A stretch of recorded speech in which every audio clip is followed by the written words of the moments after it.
Shalom Bapak Ibu, saudara-saudari yang terkasih, kita akan kembali merenungkan firman Tuhan yang terambil dari Yosua pasal 24 ayat yang 15. Saya akan membacakannya untuk kita semua. Namun, jika kamu menganggap tidak baik untuk beribadah kepada Tuhan, maka pilihlah pada hari ini kepada siapa kamu akan beribadah. Ilah-ilah yang kepadanya nenek moyangmu beribadah di seberang sungai Efrat, atau ilah-ilah orang Amori yang negerinya kamu diami ini. Tetapi aku dan seisi rumahku, kami akan beribadah kepada Tuhan.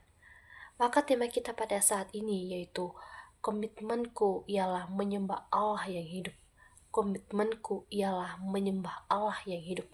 Nah, Bapak Ibu saudara-saudariku yang terkasih, berbicara mengenai komitmen, maka itu adalah suatu hal yang berhubungan dengan sebuah janji yang telah kita janjikan pada diri kita sendiri, dan janji itu berlaku dalam jangka waktu yang sangat lama dan menuntun kesetiaan di dalam melakukan dan menempati janji tersebut. Nah, pertanyaannya pada saat ini yaitu komitmen apakah yang pernah kita janjikan pada diri kita sendiri untuk kita lakukan dengan setia? Nah, maka untuk itu Bapak Ibu saudara-saudariku yang terkasih, di dalam perenungan firman Tuhan kita yang pada saat ini, kita diperhadapkan dengan seorang tokoh yang menyatakan komitmen yang sangat menarik untuk kita perhatikan, dan tokoh tersebut yaitu Yosua sendiri.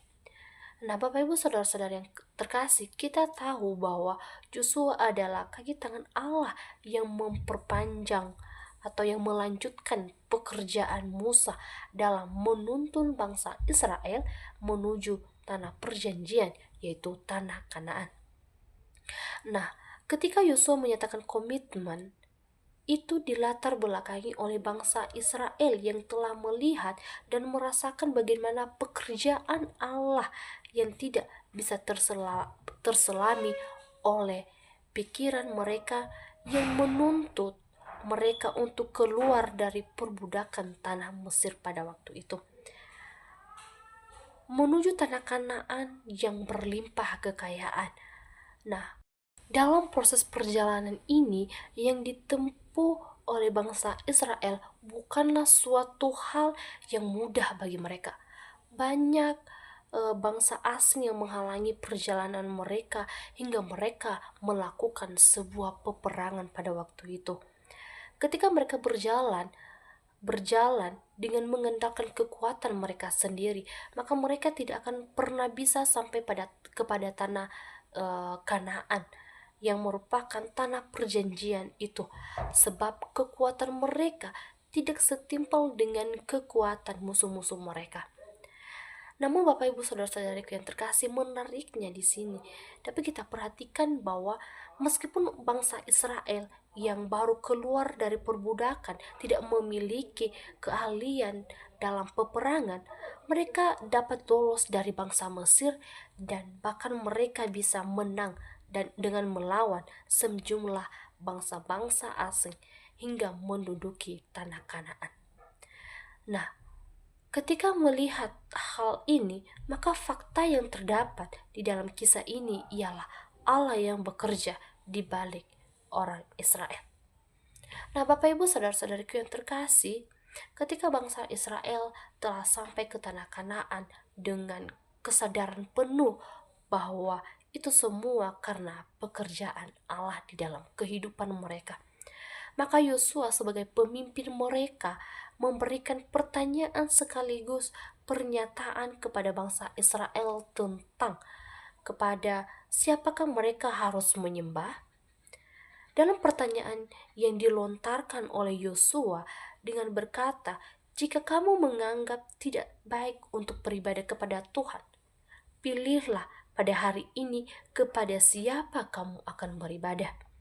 Sebenarnya Bapak Ibu saudara-saudariku yang terkasih, pada bagian ini Yosua ingin menyampaikan kepada bangsa Israel bahwa ilah-ilah yang disembah oleh bangsa asing tidak bisa memberikan kehidupan seperti yang Allah mereka berikan bagi mereka sebab ilah bangsa asing hanyalah benda mati buatan tangan manusia. Jadi, ia tidak dapat melakukan apa-apa.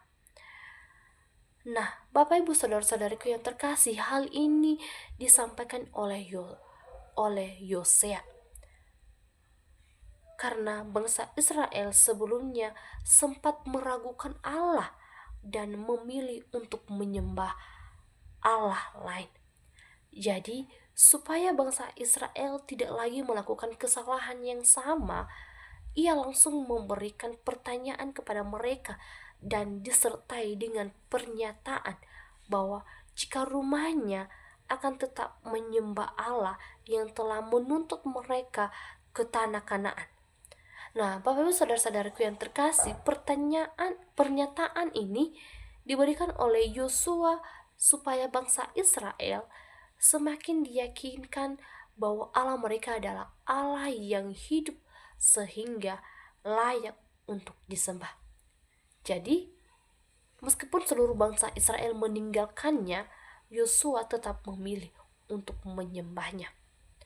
Nah, maka untuk itu Bapak Ibu saudara-saudariku yang terkasih, inilah komitmen yang dinaikkan oleh Yosua kepada Tuhan untuk dilakukan dengan setia.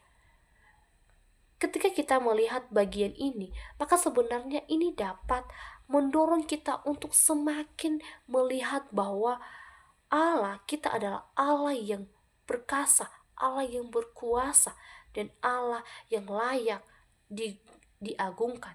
Sehingga tidak ada alasan bagi kita untuk tidak berkomitmen untuk tetap menjadikan Dia sebagai Allah satu-satunya yang kita Allah satu-satunya bagi kita sampai selama-lamanya.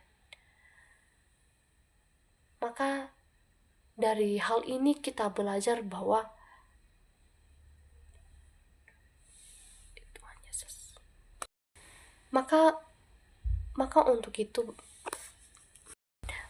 itu Bapak Ibu saudara-saudariku yang terkasih, inilah komitmen yang dinaikkan oleh Yosua kepada Tuhan untuk dilakukan dengan setia. Ketika kita melihat bagian ini, maka sebenarnya ini mendorong kita untuk semakin melihat bahwa Allah kita adalah Allah yang perkasa dan Allah yang layak untuk diagungkan, sehingga tidak ada alasan bagi kita untuk tidak berkomitmen untuk menjadikan Dia sebagai Allah satu-satunya bagi kehidupan kita untuk selama-lamanya. Jadi demikian firman Tuhan, semoga firman Tuhan ini menjadi sumber berkat bagi kita semua. Shalom.